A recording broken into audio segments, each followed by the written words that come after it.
आमिष व्यवसाय रे कलाबजारी करुथिबा व्यवसायी को मंत्री चेतावनी माछ अंडा कुकुड़ा मांस और क्षीर चढ़ा दर में बिक्री करुथिले होई जांतु सावधान। एहा उपरे विभाग तीक्ष्ण नजर रहिथिबा बेले नियम खिलाफकारी उपरे दृढ़ कार्यानुष्ठान नियाजिबो बोली मत्स्य और पशु संपद मंत्री गोकुलानंद मल्लिक कहिसेंति। माछ अंडा कुकुड़ा क्षीर उत्पादन को आगामी 5 वर्ष मध्य द्विगुणित कराजिबो एथिपई प्रोत्साहन दिया जाउछि।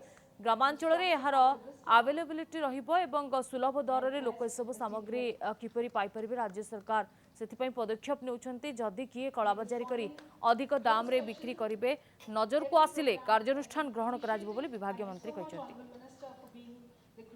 रेट उपर जिते जो कलाबाजारी होची जहाँ होची आम नजर रखुची सरकार खाउटी विभाग एवं आम विभाग विभिन्न समय आम तापर आलोचना करुचु जे किपरि भाव में लोक मैंने आमको आमर मूल लक्ष्य होची आमर प्रोडक्शन को उत्पादन को वृद्धि करवा द्विगुणित करवा एवं प्रति अंचल रे ग्रामांचल रे माछ एवं दूध क्षीर को अवेलेबल दुग्ध एवं आपणकर अंडा को केमती अवेलेबिलिटी हम सब जगह सहजरे सुलभ मिल पार से दिगरे सरकार वर्तमान पदक्षेप नौ।